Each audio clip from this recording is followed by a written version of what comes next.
What's up everybody, Nate here. Rising unemployment, extreme unaffordability, wars all throughout the world, and a crashing economy. No, I'm not describing 2023 or the pandemic, I'm describing the Great Depression. This was an unprecedented time in American history and global history, and it's marked as one of the most significant economic downturns in modern history. Now, it has been nearly 100 years since we've seen the Great Depression in the United States, but many experts and investors are starting to wonder if the conditions in our economy today are similar to what they're calling a silent depression. And what exactly do I mean by this idea of silent depression? Well, like I said before, the depression in the United States was a period of unprecedented economic downturn. It all kind of started with this big recession that happened because of the stock market crash of 1929. Basically, from 1929 until the United States entered World War II, the US was in a depression, which meant there was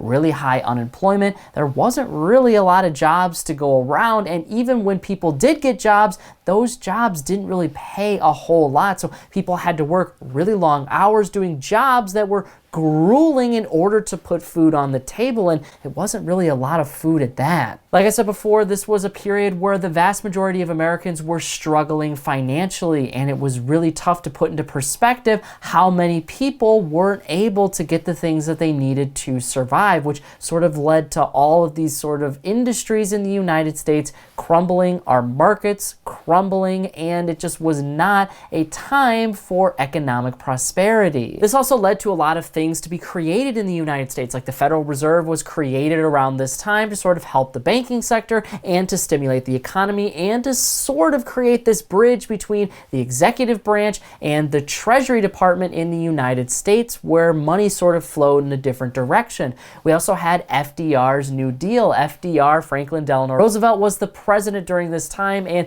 this is also when we saw things like the minimum wage come out, and we also saw things like Social Security all created right around this time. Now, enough of the history lesson. Why exactly are people saying today that we could be in a silent depression? Well, first and foremost, one of the biggest things that people are looking at today is this idea of extreme unaffordability. If you look at the housing market, the auto market, even if you just go to the grocery store, it seems like prices for everyday goods and services and anything that you want to buy are completely out of control. This all stems back to the pandemic, where things were really bad with supply and demand. Because people were out of work, because of economic lockdowns, things didn't really get created fast enough. So then we have this really big push for demand because there wasn't that much being created. Meanwhile, you had a lot of government stimulus to still get people to buy things, which created artificial demand. So people were buying things, but things weren't really being made because nobody was working, which sort of made inflation go way, way up very, very quickly. Now remember, inflation happens when the monetary supply of a country goes up. So the federal government printed a lot of dollars, the Federal Reserve printed a lot of dollars in bills, and of course through quantitative easing to sort of stimulate our entire economy, including the stock market. But that also meant that now we had a lot more dollars kind of floating around for people to use and spend and save and do pretty much anything they wanted with.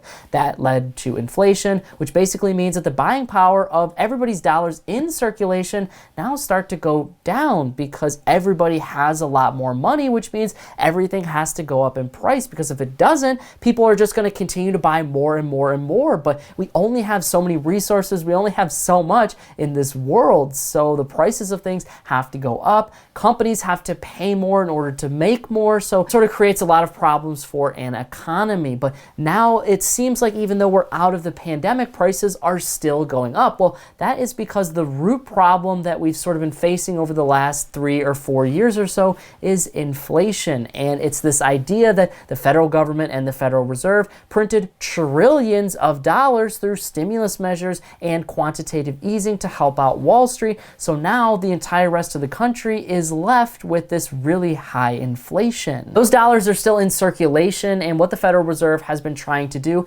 is raise interest rates, right? But even if you look further back, people have been talking about this idea of unaffordability for a very long time. It is really difficult to afford things like even a one-bedroom apartment in big cities like LA or San Francisco Francisco or New York, or even just anywhere, right? On a minimum wage salary or more, people are having a really hard time financially. Seems like nowadays you need more and more money. That has made people fed up with our economy. It seems like people need a full-time job, and on top of that, they need a side hustle just to get ahead because everything is so expensive in 2023, and it doesn't look like those prices are going to be slowing down anytime soon. Well, this has been a problem much longer than, say, Gen Z has been pointing it out, or since the millennials have been pointing it out. Gen X dealt with this problem too because it seemed like during the 80s and 90s, well, now all of a sudden our entire economy was shifting again, right? Think even further back from that. You used to be able to survive, say, a family of 4 on one single income.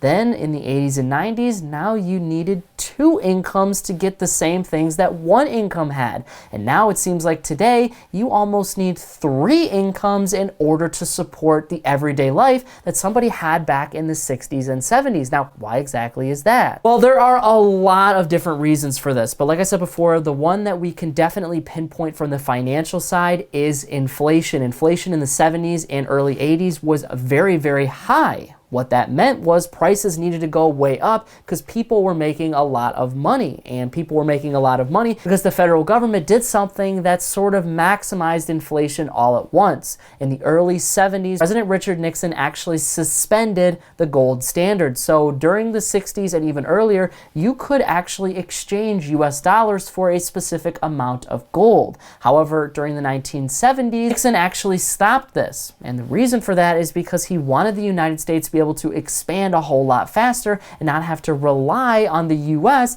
getting a whole bunch of gold, because the gold standard works really well as long as you have a lot of gold and as long as you continue to get more and more gold. But it also slows you down because now every dollar has to be tied to a physical asset. But what if each dollar wasn't tied to a physical asset and it really was only tied to what people thought a dollar should be worth? Well, that was basically the economic model that the United States has functioned off of for the last 30, 40, and 50 years or so. Now we can print as much money as we need to expand the economy and grow jobs and basically make things a whole lot more expensive. Now, I want to say there are a lot of negative aspects to this. The biggest is inflation, right? Because now things cost a lot more money, so people have to continue to make more. There has to be more specialization in the economy. People have to have bigger and better skills, right? You have to have more in order to afford more. But these things also created a lot of prosperity in our economy because there's more dollars, there are more businesses being created, which means there's more innovation, which makes our lives today a lot different than the lives people lived in the 60s, 70s, and 80s, right? We have a lot more technological advances. The only reason those technological advances have become so prosperous for our economy is because we've printed a lot of money. Now, I'm not saying this is the end-all be-all solution. You can look at a lot of different countries who are allocating funds in a lot of different ways, but the reason the United States has been able to grow so quickly is because we have taken on as much debt as we have, and we've printed so much money in such a short period of time. Now, is this sustainable? Nobody really knows, but the fact of the matter is it has made things extremely unaffordable. The other thing that happened in the 80s when we had really high inflation of around 14%, around 5% higher than we saw in 2022, was the Federal Reserve at the time decided to raise its interest rates to bring down demand in our economy. But what that essentially did was make it very expensive to get a house. So not many people got a house, so the value of homes suddenly started to go up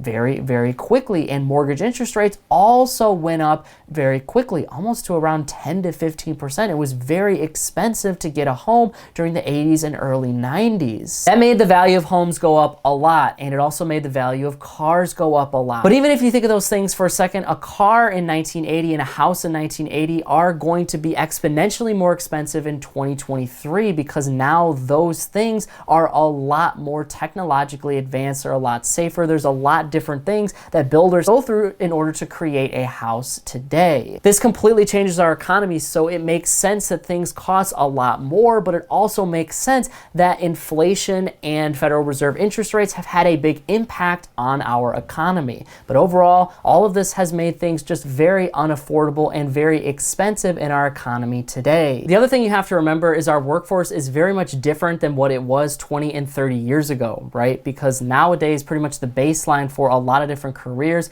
is a college degree, and many people have a college degree or equivalent experience. But back 20 or 30 years ago, a lot of the careers that we have today didn't even exist. And a lot of the careers that we have today, well, many people didn't even need a college degree in order to do them, because the college degree was something that most people didn't have. So it didn't really make sense for a lot of employers to require it. But like I said before, in 2023, a lot of people are going to college. Even just 10 years ago, a lot of people are going to college today. So that sort of levels the playing field, and it changes what people are able to make. And with people making more money by going to school or getting that experience that they need to get a degree, then that means that people are now going to be spending more and buying more and putting a lot more on credit cards or going further in debt because they're buying a house. That gives them a lot more things in life, but it also makes it a lot harder to afford things down the road. Like I said before, inflation is a big issue here, because if we look at people going to college in the 70s, well, you'll probably hear a lot of stories of people saying, well, I went to college in, say, 1975 on just a part-time job and I could completely afford it. But again, that's because of the supply and demand thing. There wasn't a lot of people who demanded to go to college. You didn't have to have that college degree to get most of the jobs available. But our economy today is very different. Now, there are still tons of careers out there that you don't need to go to trade school and you don't need to get a college degree in order to get, and you can make a great living. But the reality is a lot of jobs today are requiring that college degree, or they're requiring some form of experience, because that is exactly what college does. That is exactly what schooling does, or taking any kind of class, right? It shortens your ability to now learn and gain that experience. So you can either go out and get a lot of experience, or in some cases you can learn and get a college degree in order to shorten the amount of time that you would have spent actually doing that job or doing that thing. So unaffordability is really high because of inflation, but we also have to consider one other aspect here, and that is debt. Now, debt in the United States for pretty much everything that you can think of is pretty insane, from national debt to personal debt. We have a lot of debt here in the US. Like I said before though, part of the reason for this is because we also have really high incomes in the US. Because our incomes are so much higher than a lot of other countries, that allows people to borrow more based on what they make. So if you're able to make your monthly payments for a mortgage, auto loan, or credit cards, whatever it may be, then you're able to spend a lot more money. Now, I'm not saying this is necessarily the right financial thing to do, but that is what allows people to take on more debt and get more things and be able to do what they want financially. Debt is something that a lot of Americans are very okay with leveraging more and more, and the reason for that is because our incomes have gotten a lot higher relative to our economy and what people were making 20 and 30 years ago. The reality is they have started to stagnate, which means things are getting a lot more expensive, but people aren't making that much money, which makes things very unaffordable. So what do people do? They go into debt in order to buy things. This has been kind of an issue with Gen Z in particular, with buy now, pay later services. So basically, you can go into a very small amount of debt for just about anything. Like for instance, you can go online right now and order a pair of sunglasses and finance them. This is something that is $100, maybe $200 if you're getting a high-end pair of sunglasses, but still, you can finance anything now, which before you weren't able to just finance anything. Those smaller consumer goods and services, you had to go out and buy. Now you can actually finance them, and you can finance anything under the sun, which puts people a lot more in debt. It might seem small at first, but if you're making $5, $10 payments 100 times over, well, that gets pretty expensive very fast. Now, obviously, there's a lot of comparisons that can be made between today, the Great Depression, and the recession of 2008, but I think what people need to understand is that the way that our economy is built today is very much different than what it looked like 20, 30, 50, and even 100 years ago, right? The way that people got ahead and the way that people functioned and made a living is very different from a technological standpoint and just from a financial standpoint. You cannot do the same things that your parents and grandparents did, because those sort of things just don't work anymore. And it's no sort of fault to our parents and grandparents, especially when they talk about things like, well, you just need to work harder in order to get ahead, Because most millennials and Gen Z will realize that even if they work 50, 60 hours at their minimum wage job, that is not going to get them ahead. And that is true. You have to do something different, and you have to be a little bit more financially savvy if you want to make it in this economy. Like I said before, what our parents and grandparents did, that worked in a previous economy, but now our economy has changed. We've made those technological advances, right? During the 40s, 50s, 60s, and 70s, that was a time of building, right? We were building things, we were creating things like the auto industry. But to use the auto industry as an example here, the auto industry doesn't really have any more places where it can expand into. The auto industry is in every country in the entire world. People have cars. It's very important here in the United States to have a car, which means it's capped out for the amount of growth that it can have. It's now going to have marginal growth. Companies, especially your large companies, are going to face these things over time as they sort of hit that expansion peak. What do I mean by this though? Well, now that they've reached that expansion peak, they can't really hire a lot more people, which means they can't really pay people a lot more because they're not making that much more. So that means that people who work in those industries, those millions of people that work in those industries, well, they see their wages actually getting a whole lot smaller. But this is not true for every single job and every single place in the United States. There are jobs that don't treat you right, that overwork you, and don't pay you well. But that doesn't mean that there aren't jobs out there where you can make a better living and actually do something that you love, that you have the skills for. A silent depression basically means that there's crazy things going on in our economy right now, like